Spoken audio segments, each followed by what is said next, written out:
साथियों नमस्कार। आज एक नए वीडियो के साथ हम लोग सभी उपस्थित हुए हैं ग्रुप स्टडी के माध्यम से आपके अपने चैनल एग्ज़ाम अप्रोच हब पर। और आज हमारे साथ हैं सोनू भाई, शशांक भाई और गुड्डू भाई। ग्रुप स्टडी के माध्यम से आज हम लोग भारत के संविधान का विकास कैसे हुआ इनके बारे में चर्चा करेंगे। तो आइए शुरुआत करते हैं। और इससे पहले अगर आपको मेरा जो है ये प्रयास अच्छा लग रहा है तो हमारे चैनल पर आके अपना महत्वपूर्ण सुझाव ज़रूर दें और अच्छा लगे तो वीडियो को लाइक करें, शेयर करें। आइए, भारत का संविधान के विकास के बारे में हम लोग बात करेंगे। तो साथियों इसमें पढ़ने के लिए बहुत कुछ है, लेकिन एग्ज़ाम के दृष्टिकोण से जो महत्वपूर्ण होगा उसी पर हम लोग चर्चा करेंगे। तो आइए, 1600 ईस्वी के अंतिम महीनों में लंदन कंपनी को भारत में व्यापार करने का अधिकार पत्र मिला। इस कंपनी ने ईस्ट इंडिया कंपनी के नाम से भारत में व्यापार करना शुरू किया। कब? 1600 ईस्वी में। 1707 में औरंगजेब की मृत्यु के बाद केंद्रीय प्रशासन के शक्तिहीन होने के साथ साथ ईस्ट इंडिया कंपनी ने यहाँ के अतिरिक्त राजनीतिक गतिविधियों से हस्तक्षेप करना प्रारंभ कर दिया। 1707 में क्या हुआ कि औरंगजेब का मृत्यु हो गया तो जो मुगल साम्राज्य था थोड़ा कमज़ोर पड़ गया और साथ ही अधिकारी का युद्ध होने लगा। बहादुर शाह प्रथम हो गया तो उन लोगों का जो मतलब अपने भाइयों के बीच जो है उत्तराधिकार का युद्ध होने लगा। तो इसी का लाभ उठा के अंग्रेजों ने क्या किया कि जो है ईस्ट इंडिया कंपनी ने राजनीतिक गतिविधियों में हस्तक्षेप करना शुरू कर दिया। और 1757 में क्या हुआ कि प्लासी के युद्ध में सिराजुद्दौला को पराजित कर कंपनी ने बंगाल पर आधिपत्य जमाया। 1757 का युद्ध हुआ था प्लासी का, ठीक है, किसके बीच? रॉबर्ट क्लाइव और सिराजुद्दौला के बीच। और फिर 1764 में बक्सर का युद्ध, ठीक है, बक्सर का युद्ध हुआ था तो उसमें अंग्रेज की तरफ से कौन थे? हेक्टर मुंडो थे। तो ये युद्ध हुआ और इसके परिणाम से क्या हुआ कि ईस्ट इंडिया कंपनी का एक आधिपत्य या प्रभुत्व जो है स्थापित हो गया। और भारत में कंपनी के बढ़ते राजनीतिक प्रभाव पर संसदीय नियंत्रण के लिए ब्रिटिश सरकार द्वारा समय समय पर अधिनियम पारित किए गए। इन अधिनियमों ने भारतीय संविधान के निर्माण के लिए एक आधार तैयार किया। आइए अब हम लोग अधिनियम के बारे में जानेंगे। जैसे है कि 1773 का रेगुलेटिंग एक्ट। 1773 में जो रेगुलेटिंग एक्ट है, तत्कालीन इस समय कौन था? तत्कालीन ब्रिटिश प्रधानमंत्री कौन था? प्रधानमंत्री था लॉर्ड नॉर्थ द्वारा गोपनीय समिति की रिपोर्ट पर 1773 में ब्रिटिश संसद द्वारा यह एक्ट पारित किया गया। कौन सा एक्ट? 1773 का रेगुलेटिंग एक्ट। इसका मुख्य उद्देश्य कंपनी में व्याप्त भ्रष्टाचार एवं कुशासन को दूर करना था। कंपनी में जो भ्रष्टाचार और कुशासन था उसको दूर करना था 1773 के रेगुलेटिंग एक्ट के तहत। मद्रास एवं बम्बई प्रेसिडेंसियों को कलकत्ता प्रेसिडेंसी के अधीन कर दिया। पहले अलग अलग था, मद्रास, बम्बई और कलकत्ता, 3 अलग अलग प्रेसिडेंसी था। वो दोनों को, मद्रास और बम्बई को लाके आके कलकत्ता में जोड़ दिया, अधीन कर दिया। कलकत्ता प्रेसिडेंसी के प्रमुख को गवर्नर की जगह गवर्नर जनरल कहा जाने लगा। जैसे पहले कलकत्ता प्रेसिडेंसी के गवर्नर कहा जाता था, मद्रास के को जो प्रेसिडेंसी के अधिकारी थे उसको गवर्नर कहा जाता था, लेकिन सबको जोड़ के और कलकत्ता के जो प्रेसिडेंसी के गवर्नर थे उसको क्या कहा जाने लगा? गवर्नर जनरल कहा जाने लगा। गवर्नर जनरल और उसकी परिषद इंग्लैंड स्थित निदेशक बोर्ड के प्रति उत्तरदायी था। गवर्नर जनरल और उनकी जो परिषद थी वो किसके उत्तरदायी थे? किसके प्रति? इंग्लैंड के निदेशक बोर्ड के प्रति उत्तरदायी थी। इस एक्ट में एक उच्चतम न्यायालय के गठन का भी प्रावधान था, जिसके तहत 1774 में कलकत्ता में 4 सदस्यीय उच्चतम न्यायालय की गठन किया गया। ठीक है, इस एक्ट में 1773 के एक्ट में जो है एक उच्चतम न्यायालय का गठन का भी बात किया गया था, जिसका मुख्य न्यायाधीश एलिजा इम्पे। और 1774 में कलकत्ता में 4 सदस्यीय उच्चतम न्यायालय का गठन किया गया। ठीक है, और जो न्यायालय गठन किया गया तो उसका प्रधान न्यायाधीश या मुख्य न्यायाधीश कौन थे? एलिजा इम्पे थे, सर एलिजा इम्पे थे। बंगाल प्रेसिडेंसी का पहला गवर्नर जनरल कौन बना? वारन वॉरेन हेस्टिंग बना। ठीक है, बंगाल प्रेसिडेंसी का पहला गवर्नर जनरल कौन बना? वॉरेन हेस्टिंग बना। तो 1773 के बारे में हम लोग मुख्य बात इसलिए ये सब जानेंगे कि तत्कालीन जो इसमें तो ब्रिटिश प्रधानमंत्री कौन था? Lord north. और कंपनी में पर्याप्त जो भ्रष्टाचार और कुशासन था उसको दूर करने के लिए लाया गया था। एक्ट लाया गया। ठीक है, और इसमें मद्रास और बम्बई के को मतलब कि कलकत्ता का अधीन कर दिया गया, और कलकत्ता के जो गवर्नर को गवर्नर जनरल कहा जाने लगा। और प्रथम गवर्नर जनरल कौन था? वॉरेन हेस्टिंग था। और साथ ही 1774 में एक जो है आपको उच्च न्यायालय का गठन किया गया, और जिसके प्रधान न्यायाधीश थे एलिजा इम्फे। ठीक है, अब आइए 1784 के पिट्स इंडिया एक्ट के बारे में पढ़ते हैं हम लोग। पिट्स इंडिया एक्ट ने कंपनी के व्यापारिक एवं राजनीतिक कार्यकलापों को एक दूसरे से अलग कर दिया। पिट्स इंडिया एक्ट ने क्या किया कि कंपनी के राजनीतिक और व्यापारिक कार्यकलापों को अलग कर दिया। क्योंकि बोर्ड ऑफ डायरेक्टर बन गया, एक बोर्ड ऑफ कंट्रोलर बन गया। हुआ ये थे कि 1764 के युद्ध के बाद जो है आपको कंपनी का अधिकार राजनीतिक क्षेत्र में पूरी तरह से व्याप्त हो गया था। तो अब राजनीतिक और कंपनी का जो व्यापारिक अधिकार था दोनों एक तरह से काम कर रहा था।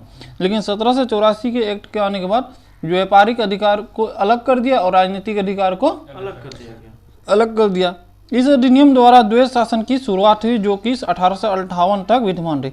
और साथ ही क्या हुआ कि द्वैध शासन की शुरुआत हुई। द्वैध शासन वही बोर्ड ऑफ डायरेक्टर और बोर्ड ऑफ कंट्रोलर नहीं, द्वैध शासन की शुरुआत हुई जो है कि आपको 1858 तक रही। ठीक है, एक जो है आपको मतलब कि कंपनी जो शासन करेगी, और दूसरा है कि वहाँ के राजा, स्थानीय जो राजा हैं उसके द्वारा शासन होगा, और राजा वहाँ से कर लेके या मतलब कि और वो कंपनी को देंगे। ठीक है, तो दो तरह का शासन जो है लोगों पे होने लगा।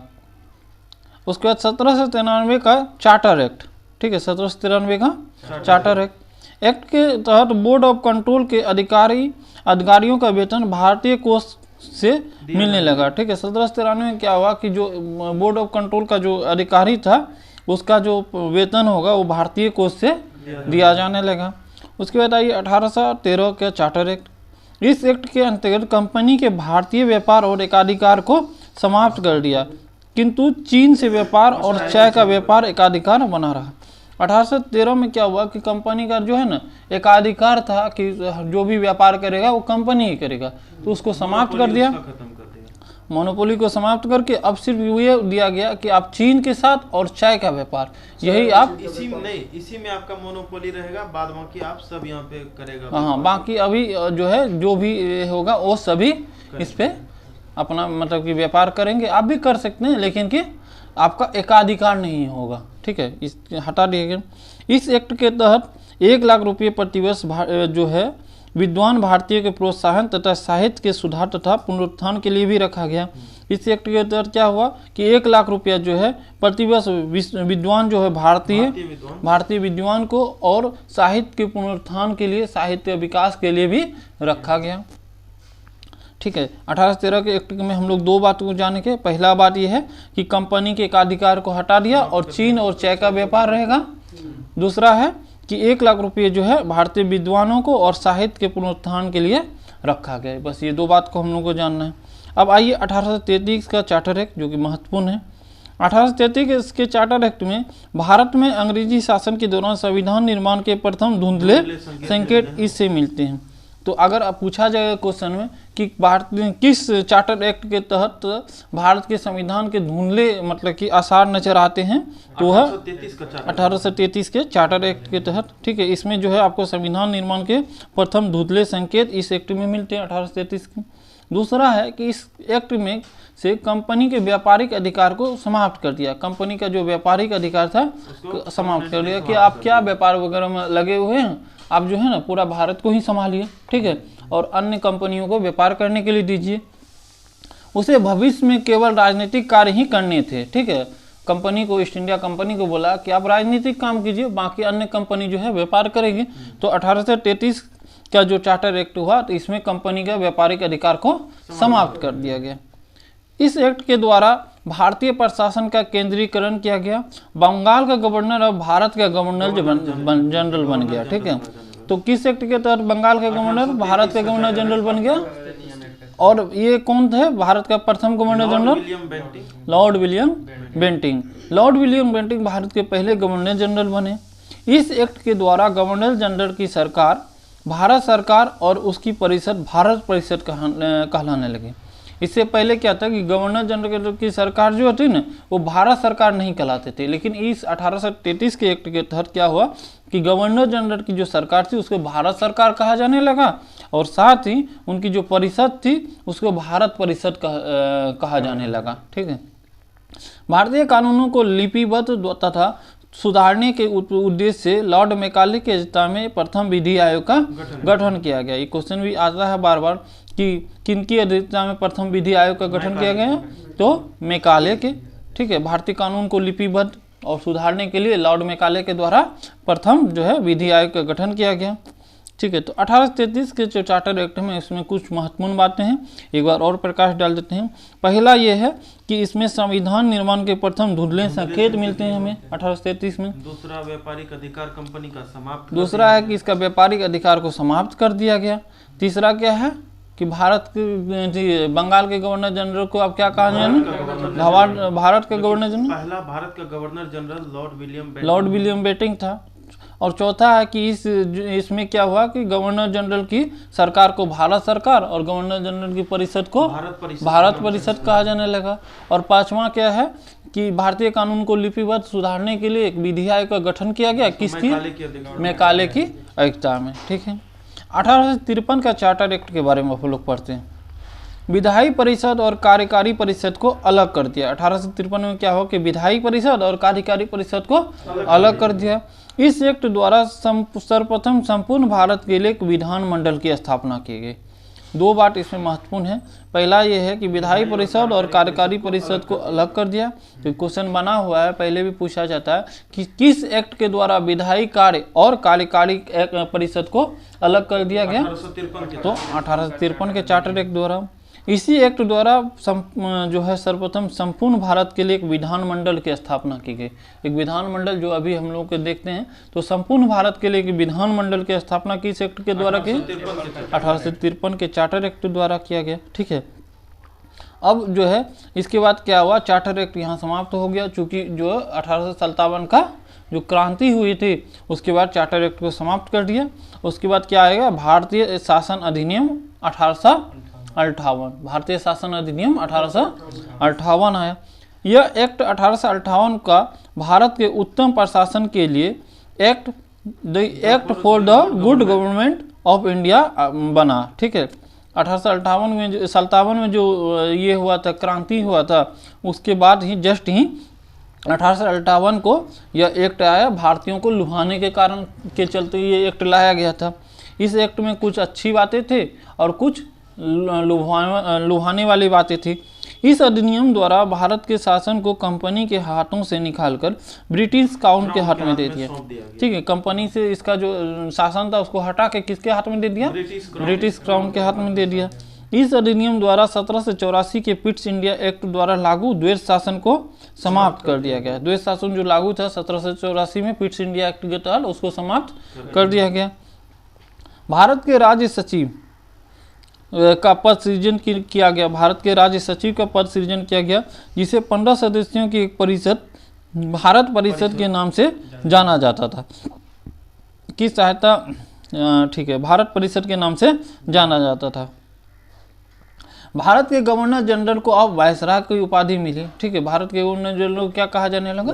वायसराय कहा जाने लगा, जो क्राउन को सीधा प्रतिनिधि करता था। जो भी बात, जो भी संदेश, जो भी उपदेश, जो भी कुछ करना था, वो सब कुछ सीधे क्राउन से संपर्क करता था। और गवर्नर जनरल को अब क्या कहा जाने लगा? वायसराय कहा जाने। और प्रथम वायसराय कौन होंगे? कैनिंग होंगे। ठीक है। लॉर्ड कैनिंग भारत के पहले वायसराय बने। ठीक है। इस अधिनियम में 1858 के अधिनियम में जो है 4-5 बात जो महत्वपूर्ण है कि एक पहला है कि यह एक्ट 1857 का भारत के उत्तम प्रशासन के लिए आया था। इस अधिनियम द्वारा भारत के शासन को कंपनी के हाथ से निकालकर ब्रिटिश क्राउन के हाथ में डाल दिया गया। इस अधिनियम द्वारा 1784 की पिट्स इंडिया एक्ट में लगा द्वेष शासन को समाप्त कर दिया गया। इसमें क्या हुआ कि भारत के राज्य सचिव का पद सृजन किया गया, पद का एक सृजित किया गया और 15 सदस्य सदस्य था उसमें। और तो एक और महत्वपूर्ण बात क्या हुआ कि गवर्नर जनरल जो था भारत को, उसको बदल के क्या कहा जाने लगा, वायसराय। और भारत का प्रथम वायसराय कौन हुआ, प्रतिनिधित्व करता था लॉर्ड कैनिंग। लॉर्ड कैनिंग था, ठीक है। और जो कि सीधे जो है आपको क्राउन का सीधा प्रतिनिधि करता था भारत में, ठीक है। तो ये था। उसके बाद आया भारत परिषद अधिनियम 1861, ठीक है।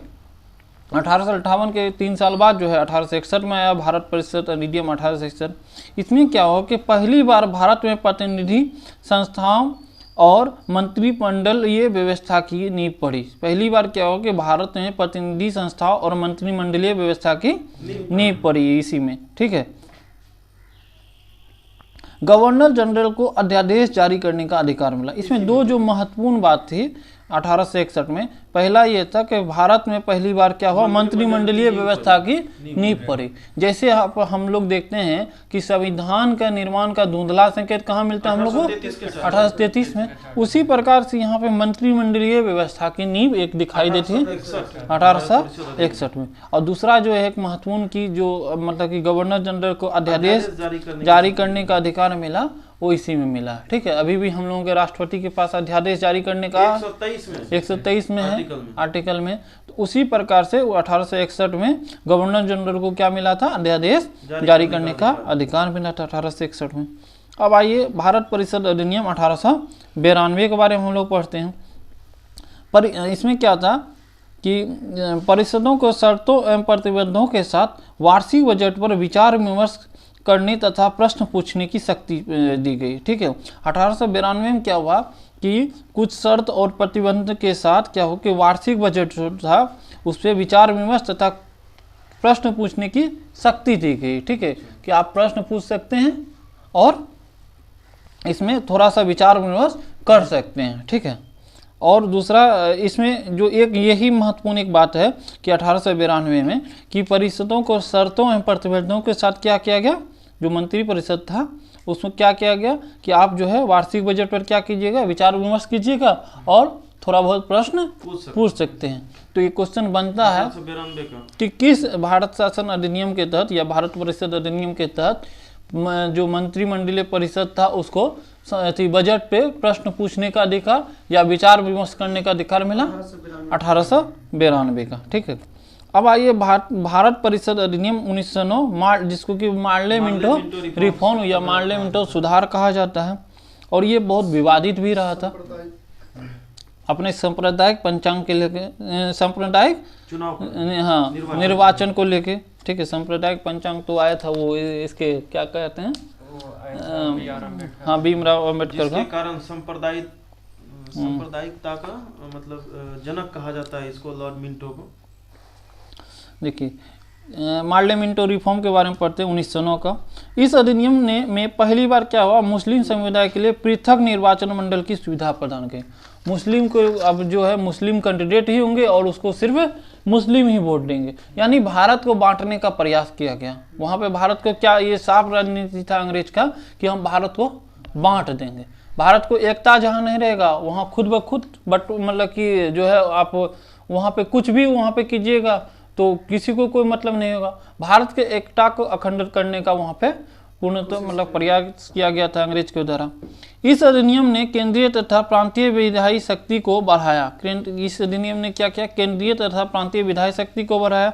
परिषद के सदस्यों को बजट विवेचना करने तथा उस पर प्रश्न करने का अधिकार दिया।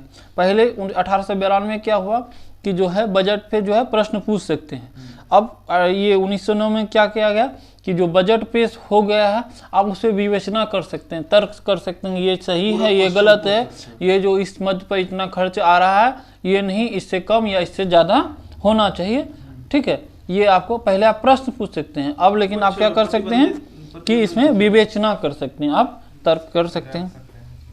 और एक महत्वपूर्ण बात थी कि सत्येंद्र सिन्हा को गवर्नर जनरल की कार्यकारिणी का प्रथम भारतीय विधि सदस्य नियुक्त किया गया। सत्येंद्र सिन्हा जो थे गवर्नर जनरल के कार्यकारिणी का प्रथम भारतीय विधि सदस्य नियुक्त किया गया। प्रथम भारतीय विधि सदस्य कौन बना, सत्येंद्र सिन्हा। सत्येंद्र सिन्हा, ये नाम याद रखिएगा, एग्जाम के दृष्टिकोण से महत्वपूर्ण है। तो 1909 में जो पार्लियामेंट्री रिफॉर्म आया था, भारत परिषद अधिनियम 1909, इसमें 3 बातें महत्वपूर्ण हैं। इस तीनों बातों को हमको याद रखना है। पहला यह है कि इस अधिनियम में पहली बार मुस्लिम समुदाय के लिए क्या हुआ, पृथक निर्वाचन बांटने का कोशिश। इस अधिनियम में केंद्रीय तथा प्रांतीय विधायी शक्ति को बढ़ाया गया और साथ ही क्या किया कि जो सदस्यों को बजट विवेचना, बजट पर प्रश्न पूछने के लिए 1892 में बोला था, आप 1909 में क्या कहा कि आप इसमें थोड़ा सा विवेचना भी कर लीजिए, अपना तर्क दीजिए, ये अच्छा ये हो रहा, तो बजट पर विवेचना करने का भी अधिकार मिला। और तीसरा जो बहुत महत्वपूर्ण है एग्जाम के दृष्टिकोण से, वो ये है कि सत्येंद्र सिन्हा को गवर्नर जनरल के कार्यकारिणी का प्रथम भारतीय विधि सदस्य चुना गया, प्रथम भारतीय विधि सदस्य चुना गया। ठीक है, अब आइए हम लोग आते हैं 1919 भारत परिषद अधिनियम 1919। ठीक है, जिसको हम लोग पढ़ते हैं मॉन्टेग्यू चेम्सफोर्ड सुधार के नाम से। ठीक है, इस अधिनियम के तहत द्विसदनीय व्यवस्था स्थापित की गई। एक बार फिर जो है द्विसदनीय व्यवस्था इस मतलब अधिनियम के तहत स्थापित की गई। पहले बार कब लगा था, 1784 में लगा था। ठीक है, और उसको 1858 को अब फिर क्या किया, इस जो है 1919 में द्विसदनीय व्यवस्था की स्थापित की गई और 1935 में जाके ये द्विसदनीय व्यवस्था समाप्त हो जाएगा। अब देखिए दूसरा इसमें महत्वपूर्ण था कि द्वैध शासन। इस एक्ट द्वारा 8 प्रमुख प्रांतों पे, जिन्हें गवर्नर के प्रांत कहा जाता था, द्वैध शासन की पद्धति शुरू की गई। इसमें क्या हो गया कि जो 8 प्रमुख प्रांत थे, जो जिन्हें गवर्नर का प्रांत कहा जाता था, द्वैध शासन की पद्धति शुरू हुई। प्रांतों में द्वैध शासन प्रणाली के जनक कौन है, लियोनस कार्टियस। जो प्रांत अंग्रेज के अधीन था उसमें द्वैध शासन लगा दिया गया कि आप वहाँ पे उछलिए और हमको कर दीजिए और आप भी रखिए। ठीक है, तो द्वैध शासन अंग्रेज द्वारा लगा दिया गया।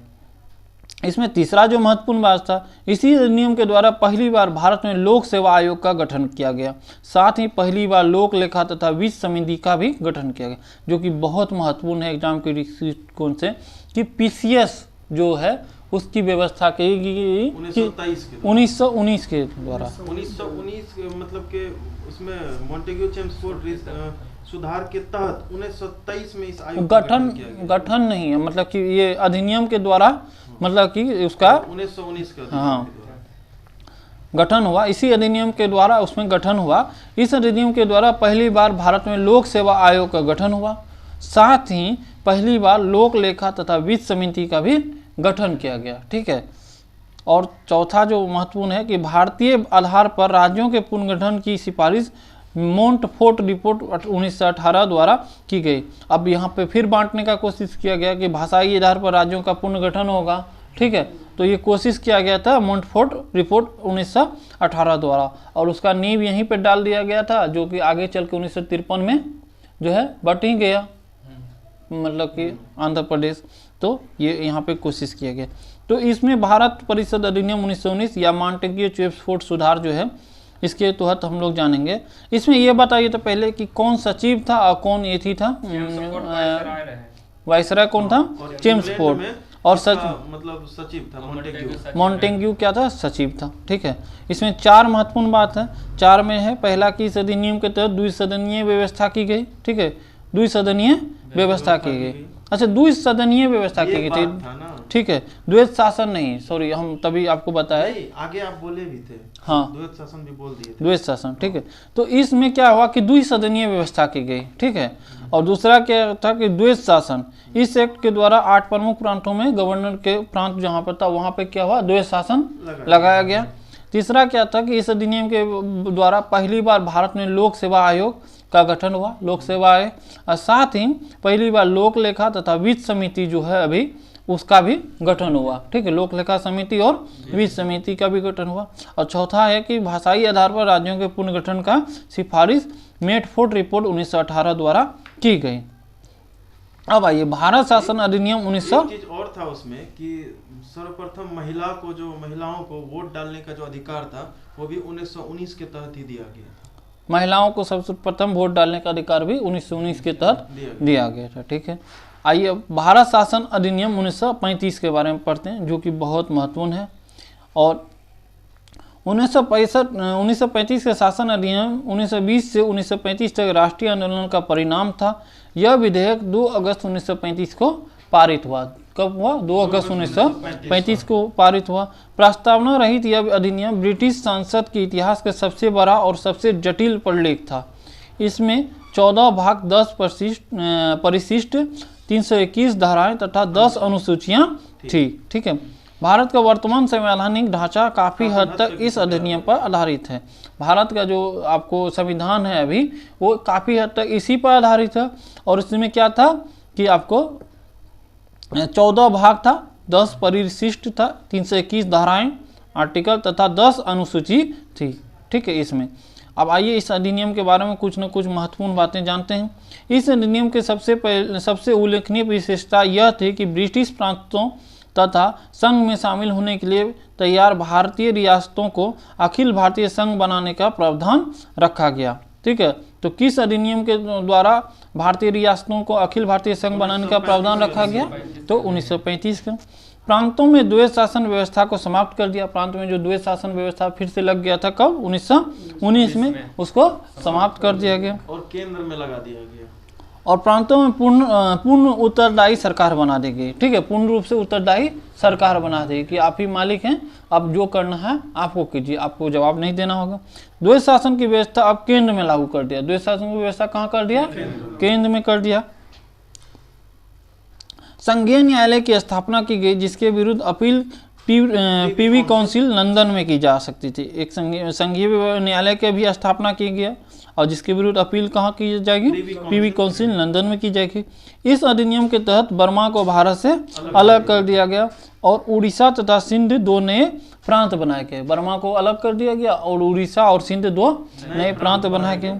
सांप्रदायिक निर्वाचन पद्धति का और अधिक विस्तार किया गया। सांप्रदायिक निर्वाचन पद्धति जो 1919 में आया था, ठीक है, उसका और अधिक विस्तार इसमें किया गया। ठीक है। 1935 में प्रधानमंत्री प्रीमियर तथा मंत्री मिनिस्टर्स जैसे शब्दों का प्रयोग पहली बार हुआ। प्रधानमंत्री जैसे शब्द और मंत्री जैसे शब्दों का प्रयोग पहली बार इसमें हुआ 1935 में। अब आइए इसमें उसके बाद भारत शासन स्वतंत्रता अधिनियम 1947 की ओर हम लोग बढ़ते हैं। अच्छा, ये जो भारत शासन अधिनियम 1935 था, तो इसमें कुछ अभी पढ़ा रहे थे ना, अखिल भारतीय सेवा, अखिल भारतीय संघ बनाने का प्रावधान रखा गया इसमें। अच्छा, और अखिल भारतीय सेवा भी एक ही चीज होगा? नहीं, इसी में है ना, अखिल भारतीय सेवा इसी में 1935 में ही है ना, इसी के तहत गठित हुआ है।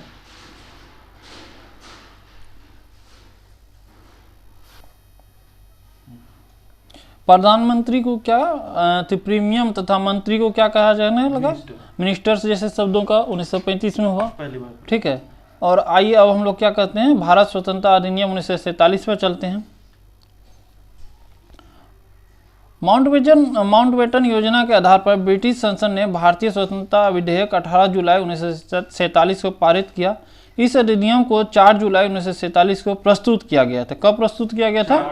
4 जुलाई 1947 को प्रस्तुत किया गया था। ठीक,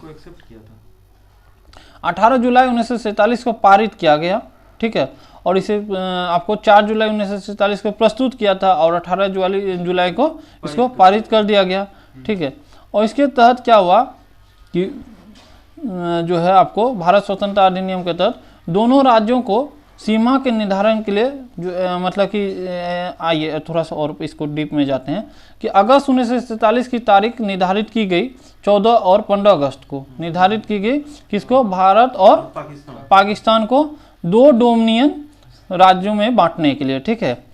तो 14 अगस्त को पाकिस्तान को और 15 अगस्त को भारत को। पूर्वी बंगाल, सिंध और असम को सिलहट जिला पाकिस्तान में सम्मिलित होना था। 15 अगस्त 1947 को ब्रिटिश क्राउन का भारत पर अधिपत्य समाप्त हो गया। 15 अगस्त 1947 का ब्रिटिश क्राउन का भारत पर अधिपत्य समाप्त हो गया। भारतीय रियासतों इन दोनों डोमिनियन में से किसी एक में शामिल हो सकती थी, वो उसके स्वेच्छा पर था कि आप किस में शामिल होइएगा। दोनों डोमिनियन के लिए अलग अलग गवर्नर जनरल होगा, जिसका नियुक्ति महामहिम द्वारा की जाएगी। दोनों डोमिनियन की सत्ता को मान्यता दी गई तथा उन्हें ब्रिटिश कॉमनवेल्थ से अलग होने का अधिकार भी दे दिया गया कि आप ब्रिटिश कॉमनवेल्थ से अलग हो सकते हैं, आपका स्वतंत्र है। दोनों राज्यों को अपने लिए एक पृथक संविधान सभा का गठन अधिकार दिया गया। दोनों राज्यों को आप अपना संविधान बनाइए और उस संविधान के अनुसार अपने देश को चलाइए। उसके बाद दोनों राज्यों की सीमा के निर्धारण के लिए क्या किया, सर रेडक्लिफ की अध्यक्षता में सीमा आयोग का भी गठन किया गया और अभी जो है भारत पाकिस्तान के बीच रेडक्लिफ लाइन है। ठीक है, तो दोस्तों ये हमारे द्वारा ये एक छोटा सा वीडियो के माध्यम से आपको भारतीय संविधान का विकास के बारे में चर्चा की गई। अगर अच्छा लगा तो वीडियो को लाइक कीजिएगा, सब्सक्राइब कीजिएगा। धन्यवाद।